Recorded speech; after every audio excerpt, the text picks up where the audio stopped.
আমরা যে হাদিকে হারাইছি, এই হাদি এই 55 বছরও কোনোদিন জন্ম নেয় নাই, আর 55 বছর পরও জন্ম নেবে কিনা জাতির কাছে আমরা প্রশ্ন রাখলাম যে আসলে এর মতো হাদি আর হবে কিনা।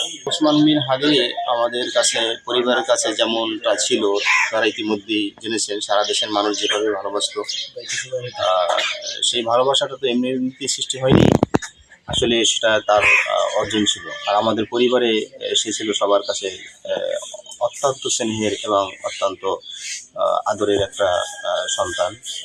তারপরে ভাই বোনের ছোট ভাই, বাবা মার আদরের সন্তান। এলাকাবাসীর ছিল অত্যন্ত প্রিয় একজন মানুষ। তিনি ছোট থেকেই অত্যন্ত মেধাবী, যার কারণে মানুষ তাকে অনেক ভালোবাসত। আর আমরা ওসমান হাদির যে হত্যাকাণ্ডের যে ঘটনা ঘটাইছে, মূল অপরাধীকে আইনের আওতায় এনে আমরা বিচারের মুখোমুখি করার জন্য সরকারকে আমরা দাবি জানাচ্ছি।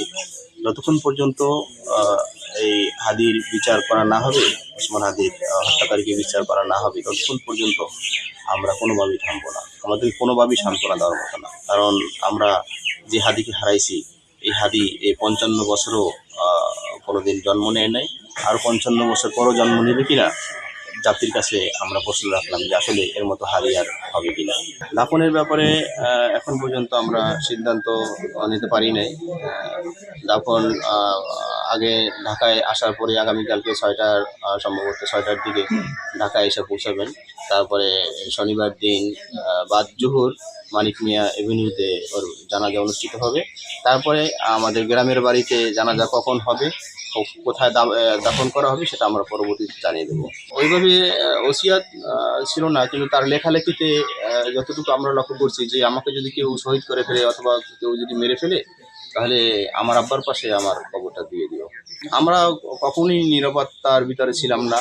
যখনই ওসমান হাদি আন্দোলনমুখী হয়ে গেলেন, তখনই ওসমান হাদি সহ আমাদের পরিবারের উপরে বহুবার হুমকি দেওয়া হয়েছে, কিন্তু আমরা আমলে নেই নাই।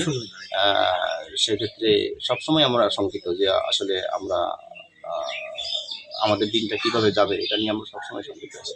না, এই মুহূর্তে সংশ্লিষ্ট থানা আমাদেরকে যেভাবে করে দিয়েছে, শুক্রবার থেকে এই ঘটনা গুলিবিদ্ধ হওয়ার পর থেকে, আলহামদুলিল্লাহ তারা যথোপযুক্ত করছে।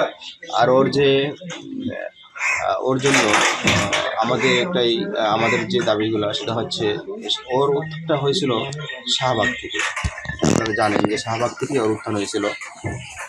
শাহবাগ যেন একটা স্মৃতিস্তম্ভ করা হয়, আর ওর যে কাব্যগ্রন্থ আছে, সেই কাব্যগ্রন্থ যেন পাঠ্যপুস্তকে অন্তর্ভুক্ত করা হয় এবং ওর জীবনের জন্য স্কুল কলেজে এটা যেন সংযুক্ত করা হয়।